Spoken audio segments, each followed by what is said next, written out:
Holidays-nale, adu namma GT Holidays da. GT Holidays, South India's #1 travel brand. You know you are special when you're with GT Holidays. Mark 3 rocket மூலம் அமெரிக்காவின் 6000 kilo எடை கொண்ட தொலைத்தொடர்பு செயற்கைக்கோள் December மாதம் அனுப்பப்படும் என இஸ்ரோ தலைவர் நாராயணன் தெரிவித்துள்ளார். கன்னியாகுமரி மாவட்டம் சாமித்தோப்பில் உள்ள ஐயா வைகுண்டர் தலைமைப்பதியில் இஸ்ரோ தலைவர் நாராயணன் சுவாமி தரிசனம் செய்தார். இதனையடுத்து செய்தியாளர்களை சந்தித்த அவர், இந்தியாவிற்காக விண்வெளி மையம் அமைப்பதற்காக எடுக்கப்பட்டு வரும் நடவடிக்கைக்கு அரசு முதற்கட்ட அனுமதி வழங்கியுள்ளதாக தெரிவித்தார். மேலும் மனிதர்களை விண்ணிற்கு அனுப்பும் ககன்யான் திட்டத்தின் ஒரு பகுதியாக 3 ஆளில்லா ராக்கெட் அனுப்பி வெற்றி பெற வேண்டும் என்றும் தெரிவித்த அவர், அதற்காக இந்த ஆண்டு இறுதியில் முதல் ராக்கெட் அனுப்பி சோதனை செய்யப்படும் என்று தெரிவித்தார்.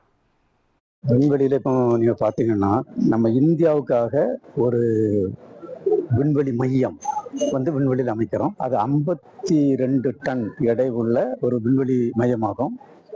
அது ஒரே ராக்கெட்ல கொண்டு போக முடியாது, 5 ராக்கெட்ல கொண்டு போகணும். அதுல முதல் கட்டமாட்டு உள்ளதுக்கு கவர்மெண்ட் அப்ரூவல் வந்துருக்கு. அது 2028 அனுப்பப்படும். அதை அனுப்பிட்டு மீதி 4 இதை கொண்டு போய் அசம்பிள் பண்ணி 2035 விண்வெளி மையம் நிறுவப்படும். இஸ்ரோவுக்கு பார்த்தீங்கன்னா இந்த வருஷமே ஒரு 5-6 ராக்கெட் லான்ச் இருக்கு.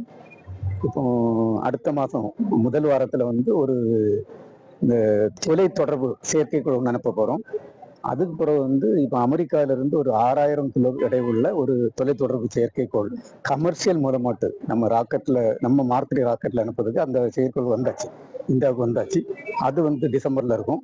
இந்த வருஷம் ஆட்கள் இல்லாத இப்போ ககன்யான் ப்ரோக்ராம் ஆட்களை விண்வெளிக்கு கொண்டு கூடிய ப்ரோக்ராம் ஆகும். அதுல 3 ராக்கெட் ஆள் இல்லாம அனுப்பணும். அனுப்பி அந்த வெற்றியை வச்சுதான் அப்புறம் ஆளை அனுப்புறதாட்டு திட்டம் போட்டிருக்கோம். அதில் முதல் ராக்கெட் இந்த ஆண்டு இறுதியில் அனுப்புவதாட்டு திட்டம் இருக்கு. அது வெற்றி அடைஞ்சாச்சுன்னா அடுத்தால 2 ராக்கெட் அடுத்த வருஷம் ஆள் இல்லாமல் அனுப்பிவிட்டு அதுக்கு பிறகு 2027 தொடக்கத்துல ஆளை வச்சு அனுப்புவோம்.